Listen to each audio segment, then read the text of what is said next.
अस्सलाम वालेकुम वरहमतुल्लाहि वबरकातुहू। सभिनी के अपनी बातें चैनल में खुश आमदीद। अल्हम्दुलिल्लाह रब्बिल आलमीन।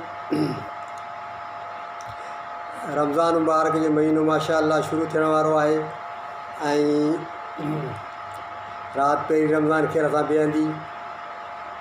अल्लाह तबारक ताला खां दुआ आहे त अल्लाह तबारक ताला साईं तव्हांखे रमज़ान मुबारक जूं मुकम्मल सआदतूं ख़ैर बरकत ऐं ख़ैर ख़ैरत आफ़ियत इस्लाम सां हमेशह नसीब फ़रमाईंदो रहे ऐं असांखे इन में ख़ूब इबादत करण जी तौफ़ीक़ अता फ़रमाए।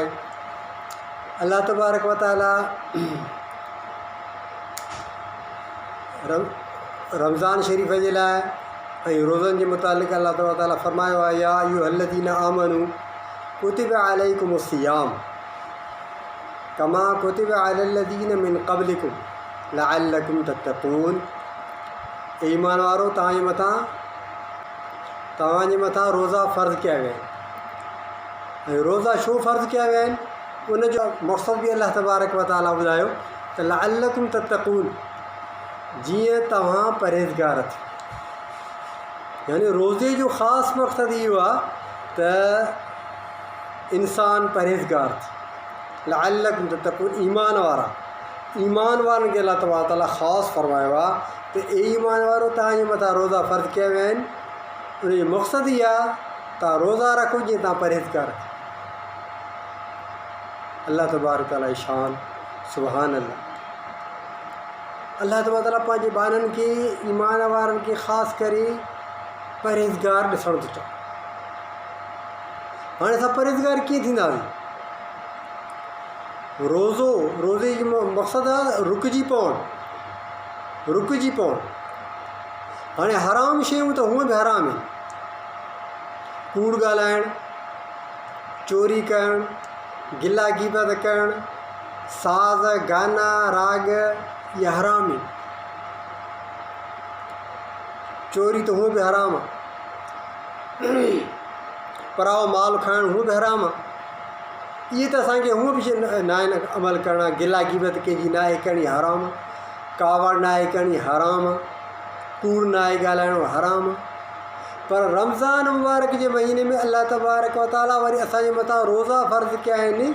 इन जे करे त हिलाल शयूं बि असांखे सिज उभरण खां वठी करे यानी फजर खां वठी करे सिज लहण ताईं हिलाल शयूं बि इस्तेमालु न आहिनि करियूं।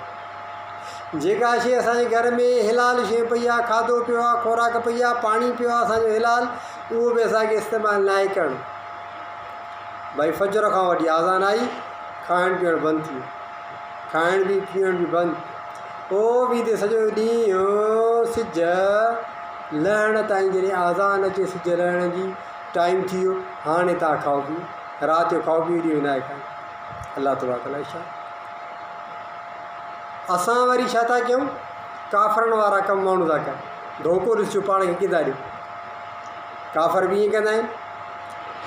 पंहिंजे मादे खे बुख ॾियण जे लाइ, पंहिंजे मादे खे ताक़त ॾियण जे लाइ छा कंदा आहिनि? रमज़ान जो महीनो आहे, काफ़ी माण्हू काफ़रनि जा सुबुह खां वठी शाम ते कुझु न आहिनि खाईंदा पीअंदा, त भई सॼो साल पंहिंजे मादे खे खारायूं पियारियूं था। हे महीनो असांखे खाराइणो पीआरणो न आहे। असां बि उहे खाइणु पीअणु असांजो हिलाल जेको आहे उहो बंदि हूंदो आहे। बाक़ी कूड़ साॻा ॻाल्हाइनि माण्हू, जेके आहिनि कूड़ साॻियो ॻाल्हाइनि, गिला ग़ीबत पराई साॻी हले। हा, हराम शयूं जेके अॻे में हराम आहिनि उहे असां बंदि कोन कयूं। तंहिं करे रमज़ान शरीफ़ में इहे ख़ासि करे ॿ कम करणा आहिनि। हिकु त नेकी जा कम, ॿियो बुराई खां पाण खे बचाइणो।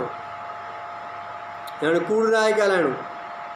कूड़ जेको माण्हू रमज़ान मुबारक रोज़े सां कूड़ ॻाल्हाए, हाणे रोज़े जो सवाबु ख़तमु। हाणे लअल्लकुम तत्तक़ून में इहो माण्हू शुमार न आहे, इहो परहेज़गार न थींदो छो जो कूड़ थो ॻाल्हाए। कावड़ गुस्सो उहा ई बीठी अथसि। हाणे इहो माण्हू बि परहेज़गारनि में शामिलु न आहे। कावड़ हदीस शरीफ़ में जंहिं माण्हू खे रोज़े में को माण्हू हुनखे कावड़ ॾियारे त हुनखे ॿुधाए जहिड़े जे लाइ, हवा मूंखे रोज़ो आहे, मां कावड़ न कंदुमि, मूंखे न आहे जहिड़ो करणो अथसि। हुनखे ॿुधायो आहे मूंखे रोज़ो। केॾी तालीम ॾिनी वई आहे असांखे इस्लाम में। या रोज़े सां गिला ग़ीबत हूअं बि न आहे करणी, पर हाणे रोज़े में त बिल्कुलु न आहे करणी। कावड़ गुस्सो बिल्कुलु न आहे करणु, चोरी न आहे करणी, हूअ बि चोरी न आहे करणी, पर रोज़े में बि न आहे। हाणे हिकिड़ो माण्हू रोज़ा में रखे ऐं गिला गिबत बि लॻी पई हुजे, साज़ बि वेठो ॿुधे, गाना वेठो ॿुधे, राग वेठो ॿुधे। हाणे मूंखे ॿुधाए, हाणे इहो माण्हू परहेज़गार थींदो? इहो कीअं परहेज़गार थींदो? अल्लाह तबारक व ताला जे मक़सद लाइ रोज़ो रखियो त मन तव्हां परहेज़गार थियो। हाणे हीउ सिर्फ़ु पाण खे बुख ॾिए थो, बाक़ी हराम कमनि में लॻो पियो आहे। गिला गिबत पढ़ाई हलेसि थी पई, कावड़ गुस्सो लॻो पियो आहे, रहम दिली अथसि कोन, चोरी थो करे। हा साईं, या जेको आहे सो पंहिंजो साज़ गाना राग ऐं हराम शयुनि खे वेठो थो ॾिसे। हा, पराई औरतुनि ते निकाहूं थी पाण हराम शयुनि ते, उन्हनि खे वेठो थो ॾिसे ग़लति निकाहुनि सां, त इन जो रोज़ो त कहिड़े कम जो? इहो रोज़े जो सवाबु ख़तमु थी वियो, रोज़े जो मक़सदु ख़तमु थी वियो। तंहिंजे करे ॿ कम करणा आहिनि, हिकु इबादत अल्लाह तबारक व ताला जी नेकी जा कम करणा आहिनि, ऐं उन खां अलावा हराम शयुनि खां पाण खे भई हिलाल शइ त हूअं ई मना आहे, त सुबुह खां वठी फजर खां वठी सिजल ताईं असांखे खाइणो पीअणो न आहे। जेको घर में खाधो खुराक पियो आहे उहो त नथा खाऊं, वरी हराम शइ खाऊं था वेठा, गिला गिबत कयूं, कावड़ कयूं, चोरी कयूं, साईं मुंहिंजा साज़ गाना राग वेठा ॿुधूं। साईं पोइ हाणे ॿुधाए त इहो रोज़ो कहिड़े कम जो?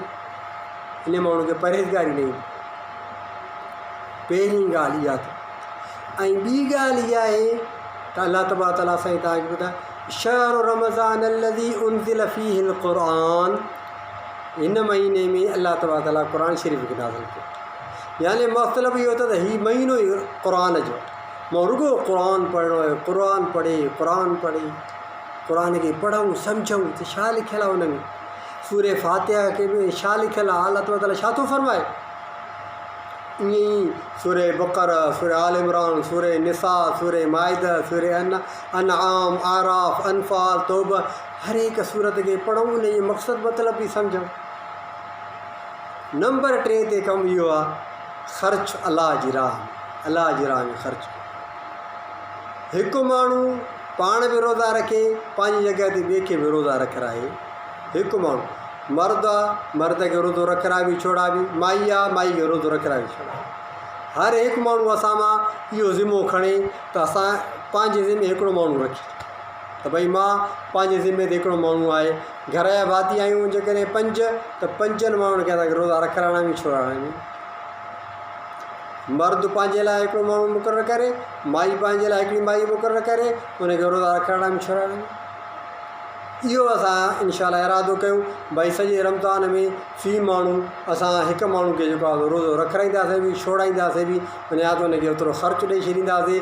इंशाअल्लाह इन सां वॾो फ़ाइदो थींदो, पंहिंजे रोज़नि जो बि सवाबु मिलंदो माण्हू खे, ऐं जेके रोज़ो रखाई छोड़ाई उनजो बि सवाबु मिलंदो। दुआ आहे त अल्लाह तबारक ताला साईं तव्हांखे नेकी जा कम करण जी तौफ़ीक़ अता फ़रमाए, गुनाहनि खां बचण जी तौफ़ीक़ अता फ़रमाए, ऐं अल्लाह जी राह में ख़र्चु करण जी तौफ़ीक़ अता फ़रमाए। गिला गिबत कंहिंजी न कयूं, कावड़ गुस्सो न कयूं, चोरी न कयूं, कूड़ न ॻाल्हायूं, ऐं हराम शयुनि खां जेके बि हराम शयूं आहिनि सभिनी खां पाण खे महफ़ूज़ रखूं। छो त जॾहिं असां हिलाल शयूं घर में उहे इस्तेमालु नथा कयूं, अलाह थी मना कयो आहे रोज़े में, त वरी हराम शयूं कीअं इस्तेमालु कयूं, उन्हनि खां पाण खे बचाइणो, महफ़ूज़ रखिणो आहे। दुआ आहे त अल्लाह साईं तव्हांखे रमज़ान मुबारक जूं मुकमल सादतूं ख़ैर ताफ़ सलामती सां असांखे नसीब फ़रमाईंदो रहे। आख़िर दावाना अनिल हम्दुलिल्लाहि रब्बिल आलमीन। वीडियो पसंद आए तो वीडियो को ज़रूर लाइक कीजिएगा और हमारे चैनल अपनी बातें को सब्सक्राइब कीजिएगा और बेल आइकन को प्रेस कर दीजिए।